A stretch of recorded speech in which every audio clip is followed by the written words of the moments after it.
1881년 프랑스에서 태어난 지질학자 테일하르드 샤르댕이라고 하는 사람이 인간 현상이라고 하는 책을 썼습니다. 샤르댕은 지질학자로서 자료를 얻기 위해 몽골, 중국, 자바, 북인도 등을 여행을 했습니다.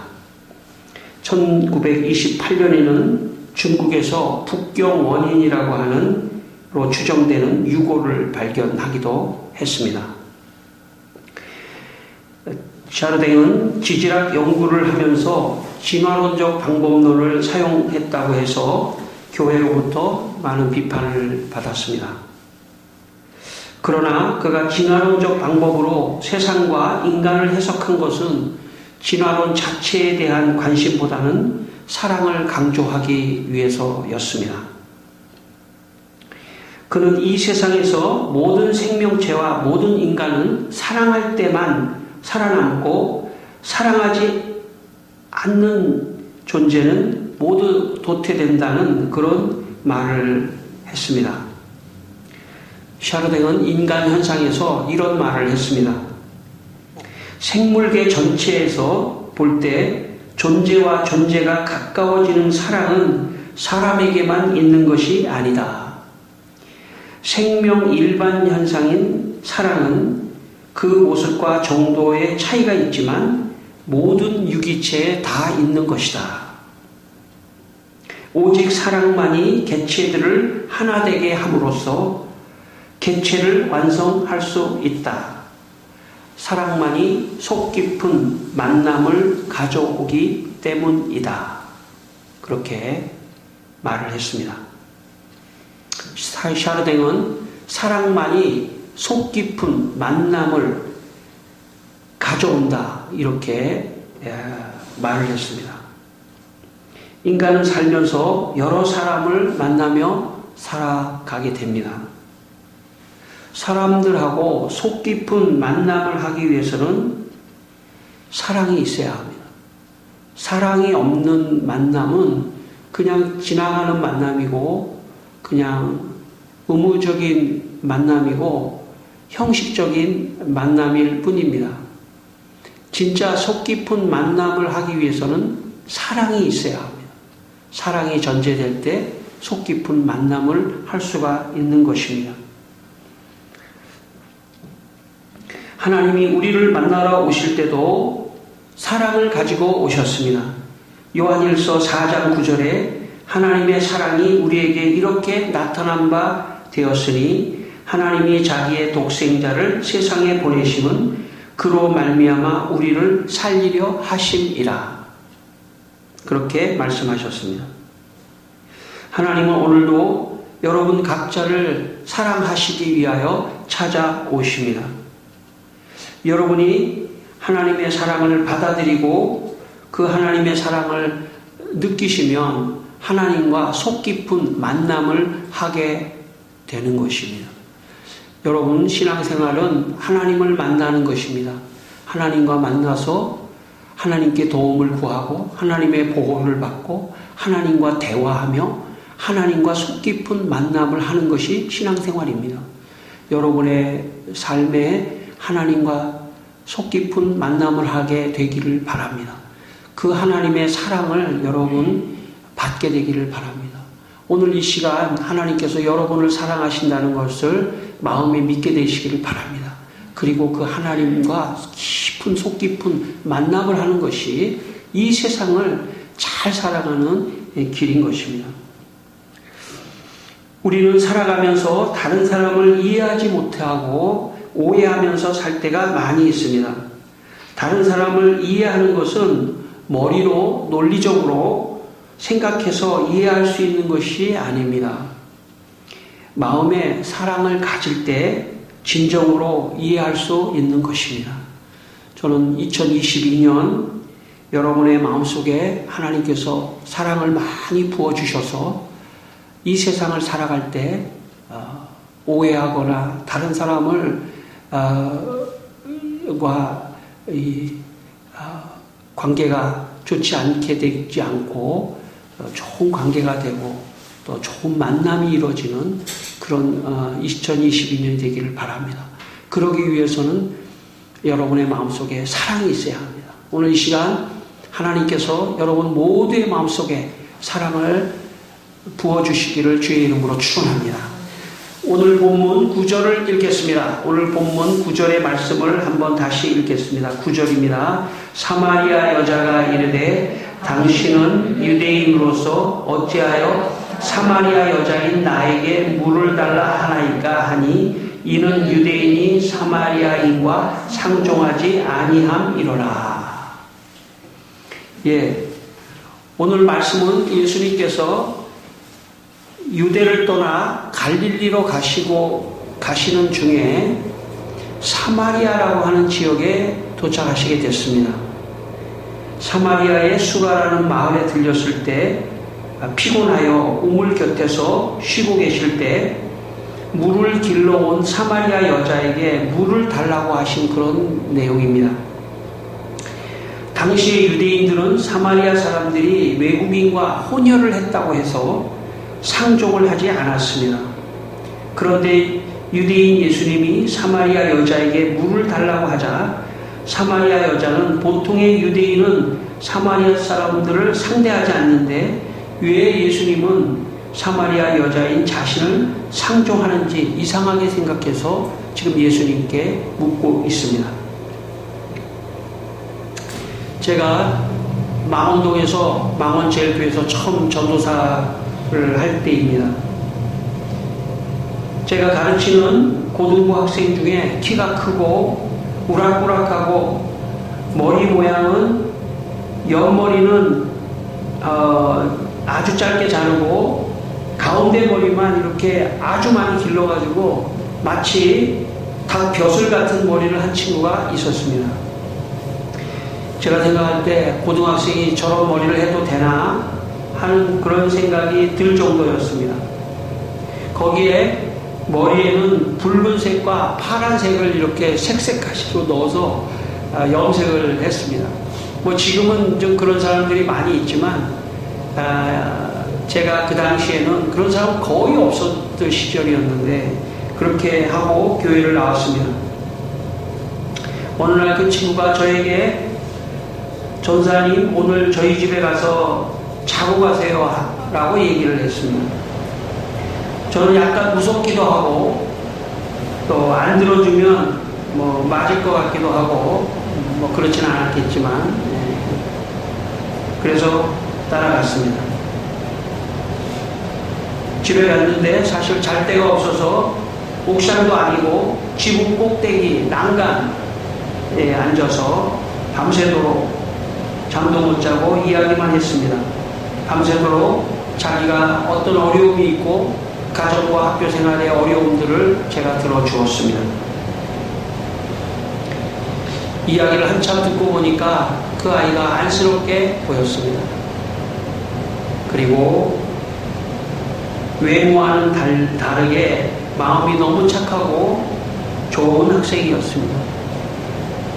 그것을 계기로 저는 그 학생을 사랑하는 마음이 생겼습니다. 그때부터 그 학생의 외모도 싫어지지 않고 오히려 좋아지더라고요. 여러분, 사랑하면 인간을 이해할 수 있습니다. 사랑이 없으면 인간을 이해하지 않고 선입견을 가지고 대하게 되어 있습니다. 사랑의 마음이 있어야 합니다. 오늘 본문 10절을 다시 한번 읽겠습니다. 10절의 말씀입니다. 예수께서 대답하여 이르시되 내가 만일 하나님의 선물과 또 내게 물을 좀 달라 하는 이가 누구인 줄 알았더라면 내가 그에게 구하였을 것이요 그가 생수를 내게 주었으리라. 아멘. 예수님께서 사마리아 여자에게 말씀하시기를 내가 누구인 줄 알았다면 내가 나한테 구했을 것이다.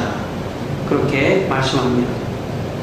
사마리아 여자는 아직 예수님이 누구인 줄 모르고 있습니다.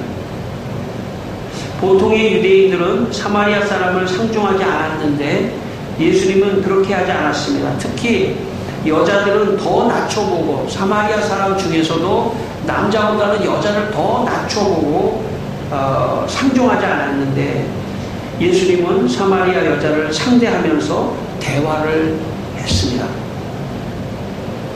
예수님의 마음에 그 여자의 영혼을 사랑하는 마음을 가지고 있었기 때문입니다. 그래서 편견을 가지지 않았던 것이고요. 인종적 편견도 갖지 않았습니다. 그리고 여자라는 편견도 갖지 않았습니다. 사랑하는 마음이 그 안에 있기 때문에 그 여자와 대화를 하셨던 것입니다. 이것이 오늘 우리가 본받아야 하는 신앙의 모습입니다. 우리는 자기의 선입견에 따라 사람을 상대하기도 하고 안 하기도 합니다.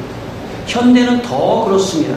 자기의 선입견, 자기가 이 사람을 상대해야 된다, 안 해야 된다를 판단하고 사람을 상대하지 않으려고 합니다. 상대하지 않는다고 하는 것은 겉으로 그 사람과 말하지 않는다는 그런 뜻 이상입니다.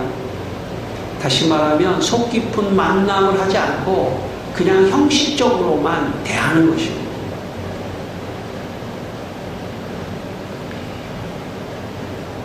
사람을 상종하지 않는 태도를 취하는 근본 원인은 사실 상대 때문이 아닐 수 있습니다. 나의 인간 이해가 부족하기 때문에 상대를 안 하는 경우가 더 많을 수가 있습니다. 왜냐하면 자기가 저 사람을 상대할 가치가 없다라고 판단하는 것은 결국 내가 판단하는 건데, 결국 내가 상대에 대한 인간 이해가 부족할 때 그렇게 펜스를, 그렇게 벽을 치는 경우가 많이 있다는 것입니다. 그래서 그 사람이 마음에 사랑이 없는 사람은 점점 사랑과의 관계가 끊어지게 되어 있습니다. 왜냐하면 자기가 자꾸 벽을 치고 나가기 때문에. 결국은 남는 건 누구밖에 없냐면 나밖에 없어요. 그래서 다시 한번 생각해 봐야 합니다. 물론 저를 포함해서 우리 모두가 다 상대에 대한 인간 이해가 부족할 수도 있다고 생각해야 합니다. 그래서 내 자신을 먼저 돌아보는 생각을 할 필요가 있습니다. 상대 때문이 아니라 나의 인간 이해가 부족하고 내 안에 사랑이 부족하기 때문에 자꾸 사람들을 벽을 치고 선입견을 가지고 상종하지 않으려고 그러고 상대하지 않으려고 하는 마음이 있을 수 있다는 것입니다.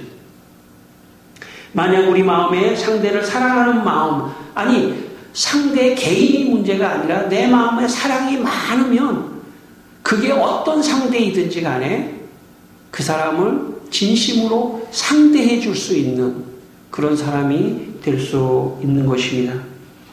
사랑의 마음이 없어지면 없어질수록 주위에 상종하고 싶은 사람이 더 많아집니다. 내 마음에 사랑이 없어지면요, 저 사람은 상종하고 싶지 않아. 저 사람도 상종하고 싶지 않아. 이런 식으로 상종하고 싶지 않은 사람이 주위에 많아진다는 것이죠. 반대로 내 마음 안에 사랑이 많아지면 과거에 상종하지 않았던 사람도 이해하게 됩니다. 그럴 수 있어 하면서 그 사람을 이해하면서 상종해 줄 수 있는 그래서 사람들이 점점 사랑이 많아지면 상종하지 않았던 그런 사람들이 하나씩 없어지고 많은 사람과 상종하면서 살아가는 그런 사람이 되는 것입니다. 이 시간 여러분 마음에 하나님이 사랑의 은사를 많이 주셔서 상종 안 하던 사람이 점점 줄어드는 그런 역사가 여러분의 삶에 있게 되기를 바랍니다. 서방 라틴 교부 히포의 아우구스티누스는 그리스도교 교양이라고 하는 유명한 책을 썼습니다. 그 책에서 그는 이렇게 이야기를 합니다. 사실 성경은 사랑 외에 아무것도 말하지 않는다. 나는 사랑이란 하나님 때문에 하나님을 향유하는 것이고 하나님 때문에 이웃을 향유하는 정신의 움직임이라고 정의한다. 고린도전서 13장 13절에 그런즉 믿음, 소망, 사랑 이 세 가지는 항상 있을 것인데 그 중에 제일은 사랑이라고 말씀했습니다. 성경 전체를 한마디로 요약한다면 사랑입니다. 성경은 하나님이 우리를 사랑하시는 사랑의 이야기이며 우리가 하나님을 사랑하는 사랑의 이야기입니다. 또한 하나님의 사랑으로 이웃을 사랑하는 사랑의 이야기가 성경입니다. 인간은 타락 후에 이 사랑을 잃어버렸습니다. 그래서 사랑 대신에 마음에 미움과 시기와 질투와 이런 것들이 가득 차 있습니다. 그래서 사실 엄밀하게 말해서 돈이 되기 때문에 상대해 주는 거지, 돈이 안 되면 상대를 안 하는 게 세상입니다. 왜냐하면 그게 타락한 사람들의 모습입니다. 내가 상대하는 것은 돈 때문에 상대해 주는 거지, 진심으로 상대해 줄 마음이 없는 것이죠. 이것이 좁혀지면은 부부까지 갑니다. 부부까지. 가족까지 가는 거예요. 내가 가족이라 상대해 주는 거지, 내가 부인이니까 상대해 주는 거지, 남편이니까 상대해 주는 거지, 자식이니까 상대해 주는 거지, 거기까지 간다고요. 그것은 타락한 인간의 마음입니다. 인간은 시기하고 질투하고 미워하는 것이 본질적으로 죄의 본성이기 때문에 그런 마음만 가지고 있으면 세상살이 자체가 피곤합니다. 사랑이 있어야 합니다. 사랑이 있으면 그것을 넘어서서 사람을 귀하게 생각하고 존중하고 사랑하고 이해하고 상종하고 상대하고, 그래야 사실 내가 피곤하지 않는 것입니다. 저는 오늘 이 시간 우리 모두에게 하나님께서 사랑을 부어주시기를 바랍니다. 사랑이 우리 마음 안에 충만히 임해서 시기와 미움과 질투와 이런 것들이 다 떠나가서 사랑의 마음으로 가득 차서 사람들을 누구든지, 그것이 누구든지 간에 사람을 상대해주고 그렇게 살아가는 여러분 되기를 바랍니다. 사랑할 때 사랑이 있는 곳에 하나 되는 역사가 있습니다. 하나가 된다고 하는 것은 그냥 인간의 힘으로 될 수 있는 게 아닙니다. 그 안에 깊은 사랑이 있어야지 하나가 되는 역사가 있는 것입니다. 저는 중고등학교 때 우리 교회에 차범근 선수, 축구 선수 차범근 선수가 다닌다는 것 때문에 늘 흥분했습니다. 예배당에 가면 차범근 선수가 혹시 왔나 늘 두리번거리며 차범근 선수가 예배를 드리는, 함께 예배를 드리는 교회에 다녀서 너무나 행복했습니다. 이 차범근 선수는 지금의 박지성 선수나 손흥민 선수보다 사실은 더 훌륭한 그런 선수입니다. 그래서 저의 어린 시절에 참 차범근 선수와 같은 교회를 다닌다는 게 너무 행복했는데, 차범근 선수의 집이 교회 근처에 있었습니다. 차범근 선수의 집 아파트에 사셨는데, 그때는 다 아파트, 지금은 잘 못 들어가지만 다 들어갔는데, 그 주차장에 포니 승용차를 세워놨는데 그 승용차 안에다가 공을 하나 이렇게 놨어요. 그래서 그 포니 승용차를 구경 가는 게 우리들의 낙이었습니다. 그래서 자주 그 포니 승용차를 구경하러 갔던 기억이 있습니다. 그런데 어느 날 차범근 선수가 무릎을 다쳐서 축구를 할 수 없다고 하는 그런 보도가 신문에 났습니다. 무릎에 염증이 생겨서 선수 생활을 할 수 없는 그런 어떤 위기가 왔습니다. 그런데 그 당시에 유명한 부흥사, 한월산에 이천석이라고 하는 부흥사가 계셨는데, 그 부흥사 이 한월산 기도원에 가서 안수 기도를 받고 무릎이 나았습니다. 그래서 다시 선수 생활을 할 수 있는 그런 은혜를 받고, 독일의 분데스리가라고 하는, 독일의 참 그 당시에는 참 어려운 동양 사람이 가기 어려운 곳이었는데 그곳에 가서 굉장한 활약을 했습니다. 그런데 어느 날 또 좋지 않은 보도가 났습니다. 축구 경기를 하다가 어떤 선수가 아주 심하게 뒤에서 태클을 걸어서 허리와 뭐 이런 데 다 다쳐가지고 도저히 이제는 축구를 할 수 없는 상황이 되었습니다. 주위에서는 그 선수를 고소하라고 얘기했습니다. 그런데 차범근 선수는 그 사람을 고소하지 않고 용서해 주었습니다. 그러자 그 상대방 선수가 참 고소를 당할 줄 알고 있었는데 너무나 잘못했기 때문에 고소하지 않는 것을 보고 오히려 굉장한 사과를 하고 몇십 년이 지나는 지금까지 두 사람은 아주 친한 사이가 돼서 하나가 됐다는 것이죠. 그리고 독일 사회는 차범근의 그 태도를 보며 너무나 성숙한 그 태도를 보며 차분하며 지금 수십 년이 지났는데 독일의 참 지하철에 차범근의 사진을 붙여놓고 차붐을 외치며 독일의 축구의 영웅으로 대접하는 그런 일이 일어나고 있습니다. 제가 볼 때 차범근 선수가 무릎에 염증이 생겨 이천성 목사님에게 기도를 받고 하나님의 은혜로 치료를 받은 그 사랑의 마음을 가지고 독일에 갔기 때문에 그 사람을 용서할 수 있었다고 생각합니다. 여러분, 사랑의 마음이 없이는 하나 되지도 않고 용서의 마음도 생기지 않습니다. 하나 되는 마음이 되려면 그 안에 사랑이 있어야 됩니다. 사랑이 있을 때만이 하나가 되는 것입니다. 저는 2022년 여러분의 마음속에 그 무엇보다도 하나님께서 사랑을 많이 부어주시기를 바랍니다. 그래서 그 사랑으로 살아가는 것입니다.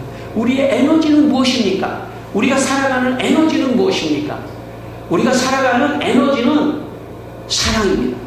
사랑의 에너지가 있을 때 인생이 활기차고 기쁘고 즐겁고 다른 사람을 상대하고 움츠러들지 않고 함께 가는 것입니다. 여러분, 교회에 나온다고 하는 것은 사랑이 있어야지 나오는 거예요. 사랑이 있어야 다른 사람도 상대하는 거예요. 아유, 나 저 사람 미워서 교회 안 나와. 나 저 사람 미워서 교회 안 나와. 나 저 사람 때문에 못 살겠어. 나 이 사람 때문에 못 살겠어. 그러면요, 마지막에 가서는 누구밖에 안 남냐면 나밖에 안 남아요. 반대로 생각해야 합니다. 사랑이 많아서 사람들을 상대하는 것입니다. 하다못해 여기 길을 지나가다가 여기 가게집 사람들에게도 안녕하세요 이렇게 인사할 수 있는 마음도 사랑의 마음이 있어야 되는 겁니다. 사랑의 마음이 없으면 사람이 자꾸 폐쇄적이 돼버려요. 저는 2022년 여러분의 삶 속에 사랑의 마음이 많이 있어서 다 하나가 되고 또 즐거운 2022년이 되시기를 바랍니다. 성경에 고린도전서 12장 31절에 너희는 더 큰 사랑을 사모하라고 말씀했습니다. 갈라디아서 5장 22절은 오직 성령의 열매는 사랑이라고 말했습니다. 사랑은 성령의 선물이며 성령의 열매입니다. 다시 말하면 사랑은 하나님이 주셔야 한다는 것입니다. 인간의 본성 속에 내가 내 노력으로 사랑을 만들어낼 수가 없습니다. 사랑을 만들어낼 수 있는 인간은 아무도 없습니다. 사랑은 하나님이 주시는 선물입니다. 이 시간 하나님께서 여러분에게 사랑의 선물을 주시기를 바랍니다. 사랑의 선물을 많이 받으십시오. 2022년에 사랑의 선물을 많이 받으십시오. 그리고 하나님께 기도하는 첫 번째 기도 제목, 하나님 나에게 사랑의 선물을 많이 주십시오. 사랑을 많이 주십시오. 그렇게 기도하시길 바랍니다. 그 사랑이 있을 때 삶을 살아갈 수 있는 것이고 사람을 상대하며 살아갈 수 있는 것입니다. 여러분, 혹시 여러분의 지금 주위에 좀 미운 사람이 있습니까? 그 사람의 문제가 아닐 수 있다는 것을 생각해야 돼요. 내 안에 사랑이 없기 때문일 수도 있습니다. 내 안에 사랑이 있으면 그 사람이 안쓰러워 보이고 그 사람을 이해하려고 하고 그래 이해하자 그런 마음이 생기는 것입니다. 남의 문제가 아니라 내 문제일 수 있다. 그렇게 생각해야 합니다. 16절 18절까지 마지막으로 읽겠습니다. 16절 18절입니다. 시작. 이르시되 가서 내 남편을 불러오라. 여자가 대답하여 이르되 나는 남편이 없나이다. 예수께서 이르시되 내가 남편이 없다 하는 말이 옳도다. 너에게는 남편이 5이 있었고 지금 있는 자도 내 남편이 아니니 내 말이 참되도다. 예. 여러분, 예수님께서 좀 상대가 곤란한 질문을 던졌습니다.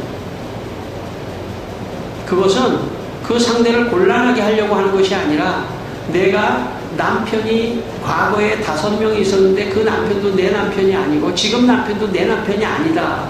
그렇게 말함으로써 예수님의 정체, 예수님이 이것들을 다 아는 메시아, 하나님의 아들이시다라고 하는 것을 보여주기 위하여 이 여자에게 그렇게 질문한 것입니다. 그 말씀은 무슨 말씀이냐면 여자가 물을 길러 왔을 때 그 여자는 사마리아 여자일 뿐만 아니라 사마리아 여자 가운데서도 어떻게 보면 다른 사람에게 비난을 받을 수도 있는 그런 삶을 사는 그런 가장 열악한 그런 여자였다는 것이죠. 그런데 예수님은 그 여자를 상대해 준 것입니다. 이것이 위대한 것입니다. 세상은 자기보다 좋은 사람, 자기에게 이익이 될 만한 사람을 상대하려고 합니다. 그것이 세상이죠. 그러나 예수님의 정신은 그 마음 안에 사랑이 있으시기 때문에 어쩌면 더 연약한 자, 그를 상대해 준 것입니다. 12시에 우리가 오늘 본문 6절에 읽었지만 6시쯤 됐다고 하는 것은 우리 시간으로 말하면 플러스 6을 해야 됩니다. 그러니까 12시에 물을 길러 온다고 하는 것은 그 시대에 특별한 경우입니다. 보통 사람들은 너무 덥기 때문에 12시에 물을 길러 오지 않습니다. 그러니까 다른 사람의 눈을 피해서 물을 길러 오는 그 여자를 누가 봐도 그 여자는 그 사회에서 소외받은 여자, 어떤 이유든지 여러분 이 사마리아 여자를 예수님이 이해하신 거죠. 누구든 그런 상황에 처하지 않고 싶지만 그런 상황에 처할 수밖에 없는 그 사람을 이해한 것입니다. 왜냐하면 예수님의 마음에 사랑이 있으셨기 때문에, 사랑의 눈으로 그 사람을 보았기 때문에, 그렇기 때문에 그 사마리아 여자를 상대하신 것입니다. 여러분, 우리의 인생을 살아가며 우리의 마음을 사랑으로 가득 채워야 합니다. 그래야만이 상대가 변화되는 겁니다. 오늘 이 사마리아 여자 이야기가 저 40절까지 계속되는데 점점 가면서 이 사마리아 여자가 당신은 메시아군요. 당신은 정말 고맙습니다. 나를 상대해 주셔서 고맙습니다. 하면서 예수님을 믿고 뿐만 아니라 자기 마을에 돌아가 다른 사람들이 다 예수 믿도록 하는 도화선이 됩니다. 사랑의 마음이 예수님의 마음입니다. 오늘 에콰도르 이야기를 한 번 더 하겠습니다. 아우카족에 대한 이야기를 한 번 더 하겠습니다. 5명의 젊은 선교사들이 아우카족의 창에 맞고 순교를 당했습니다. 그 중에 짐 엘리엇의 부인 베티가 아우카족에게 다시 들어갑니다.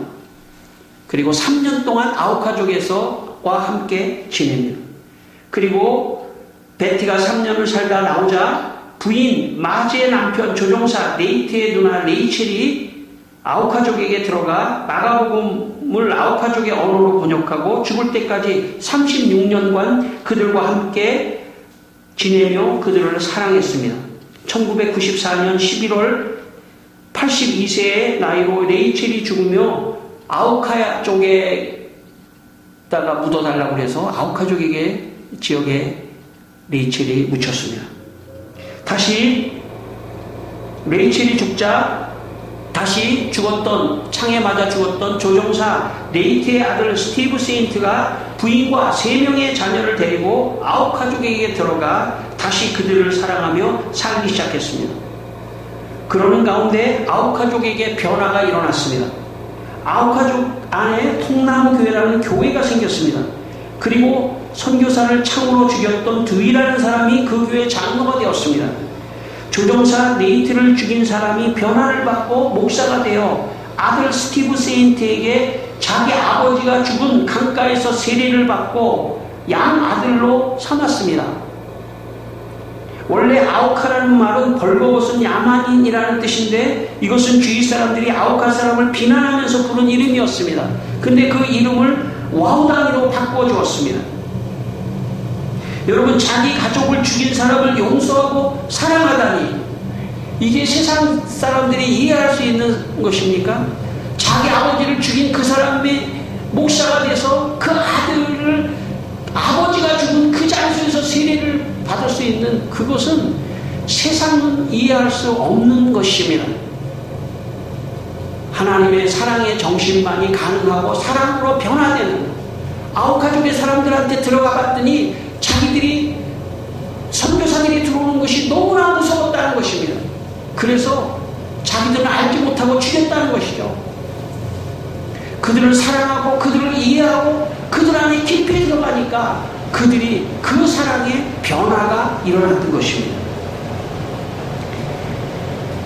하나님의 사랑이 아니고는 이런 일은 일어날 수 없습니다. 하나님의 사랑이 아우카를 변화시키고 예수님을 믿는 사람들로 변화시켰습니다. 이 일이 1956년 1월 8일 5명의 선교사가 하나님의 사랑을 전하다가 순교했습니다. 오늘 2022년 2월 13일, 지금은 그들이 순교하고 66년이 되는 날입니다. 아마도 5명의 선교사들은 지금 천국에서 66년을 아우카를 내려다보며 생각했을 것입니다. 아우카족이 변하는 것을 보고 자기들이 순교당한 이유를 알게 되었을 것입니다. 그리고 하나님의 사랑의 능력을 다시 한번 체험하고 있을 것입니다. 저는 이 짐 엘리엇과 이 선교사들의 이야기를 제가 읽으면서 그런 생각을 했습니다. 내가 천국 가면 예수님 제일 먼저 만나고 이분들을 만나서 이분들을 안아드리고 싶더라고요. 여러분, 하나님의 사랑만이 세상을 변화시키는 것입니다. 그래서 하나님의 사랑이 이렇게 나타났으니 예수님을 십자가에서 죽을 만큼 우리를 사랑했다고 하는 사랑의 표시가 십자가인 것입니다. 성도 여러분, 사랑의 마음이 있을 때 기적이 일어나고 변화가 일어나는 것입니다. 사마리아 여자는 사랑으로 다가오시는 예수님을 만나고 그의 인생이 변화되었습니다. 사랑하면 이해가 되고 이해가 되면 더 사랑하게 됩니다. 여러분의 마음에 하나님의 사랑을 부어주셔서 2022년 더 많은 사람들을 이해하고 사랑하시는 분들이 되시기를 주님의 이름으로 축원합니다. 기도하겠습니다. 우리 다시 한번 다 같이 한번 기도하겠습니다. 하나님, 사랑의 마음을 주시옵소서. 아버지 하나님, 마음에 너무나 참 미움과 시기와 질투와 그런 마음이 너무나 많습니다. 회개합니다. 주님, 2022년 이런 마음이 다 떠나가고 사랑의 마음이 생겨서 다른 사람들을 이해하고 사랑하고 상대하고 할 수 있도록 우리 모두를 주님 인도해 주시옵소서. 할렐루야. 주님, 사랑을 주시옵소서. 우리 모든 성도들에게 사랑을 주시옵소서. 하나님 아버지, 우리 성도들에게 하나님의 사랑을 한없이 부어주셔서 사람들을 더 많이 이해하고 사랑하면서 2022년을 사시는 분들이 되도록 사랑이 넘치는 축복을 부어 주시옵소서. 예수님의 이름으로 기도드립니다. 아멘.